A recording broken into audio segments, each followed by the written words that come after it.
Le club en lui-même a été créé en 1974, donc avec une équipe à 7. Et en 1979, on a créé donc l'école de foot avec 2 équipes, une équipe Benjamin, une équipe pupille. À partir de 82, donc l'école de foot de l'SPTT a pris un essor extraordinaire. Et les années 90 ont été vraiment exceptionnelles parce qu'on a eu des équipes qui étaient en ligue. À l'époque aussi, il faut dire qu'il y avait très peu d'écoles de foot autour d'Albi. On avait beaucoup de monde, tous les gamins venaient chez nous parce qu'on avait vraiment une école performante. C'est là qu'on a eu pas mal de gamins qui avaient d'énormes qualités, qui ont été d'abord au centre de formation de Castelmourou et puis qui sont partis dans les clubs professionnels.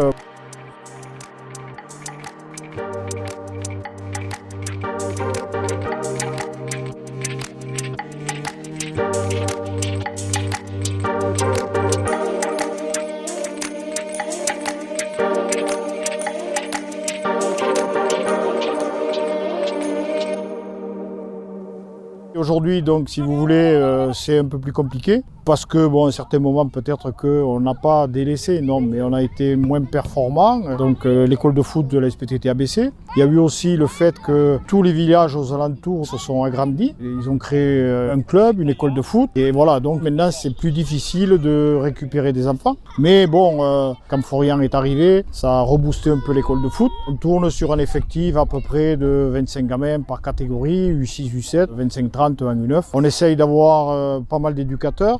Bon, il y a un adulte qui tourne, qui surveille, et puis on travaille beaucoup avec des jeunes étudiants, des lycéens surtout. Donc c'est très intéressant parce que voilà, ils donnent de leur temps. Et pour nous, ça nous aide énormément et ça nous permet surtout de faire des petits groupes de 5 ou 6 gamins et on fait tourner sur les ateliers et ça permet aux enfants, le fait de ne pas être nombreux dans les groupes, de passer souvent, de ne pas se disperser et la progression se fait beaucoup plus facilement.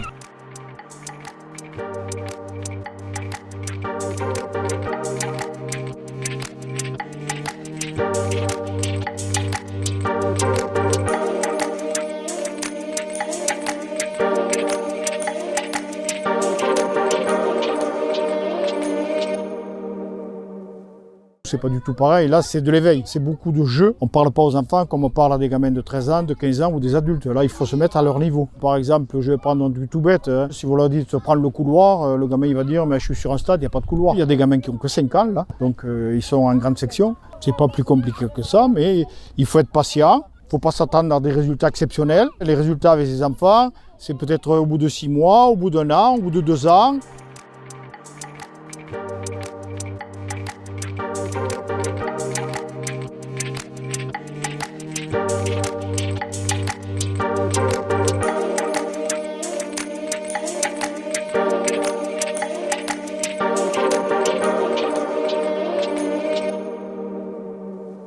Quand il y a eu la fusion avec l'ASA, on a récupéré une équipe de filles. Et cette équipe de filles, donc, il y avait une équipe que senior. Et puis, petit à petit, si vous voulez, le football féminin s'est développé. Et maintenant, on a des équipes féminines quasiment dans toutes les catégories. On a à peu près entre 160 et 180 filles au club de la SPTT. Sur le département du Tarn et même un peu dans la région, on est quand même au niveau féminin, on est une référence. Et donc, on a le droit de faire du mix jusqu'à l'âge de 13 ans. Nous, ce qu'on veut, c'est qu'il y ait de la qualité.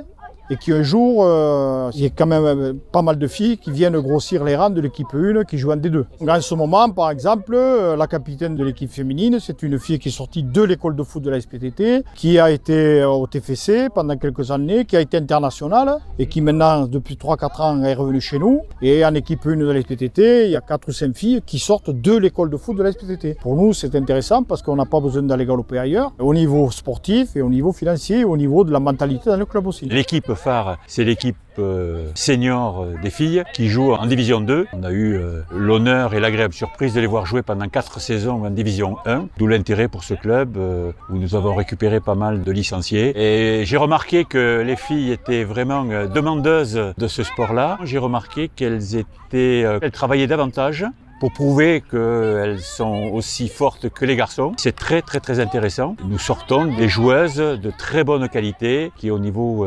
mentalité et football font de très belles choses.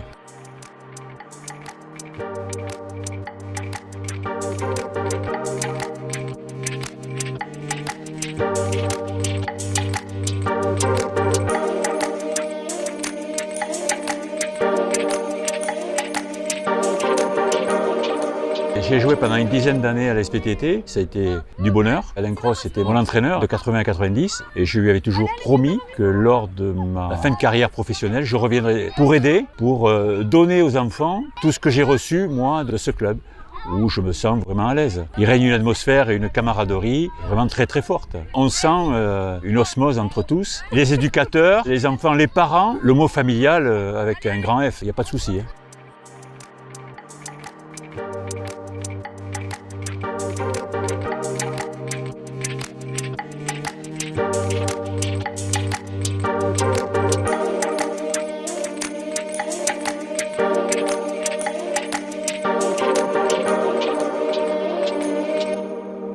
Donc les critères de label, c'est sur 3 points. Le projet associatif, c'est-à-dire tout ce qui met en avant au niveau du club, au niveau des manifestations, des infrastructures. Le projet éducatif, c'est toutes les actions projets éducatifs fédérales, avec toutes les notions de hors-foot, de respect, environnement, citoyenneté. Il y a la partie projet formation. On s'est lancé dans un projet de formation pour les éducateurs qu'on avait déjà présents au club. La plupart de nos éducateurs présents au club sont d'anciens joueurs. Ça prouve qu'ils sont bien au club. Et ensuite, on a aussi l'accueil de formation de salariés en apprentissage qui n'étaient pas licenciés mais qui sont là pour apprendre le métier d'éducateur. Et on souhaiterait que les petits U7, U9 dans un futur passent par la case ASPLT pour apprendre aussi le métier d'éducateur.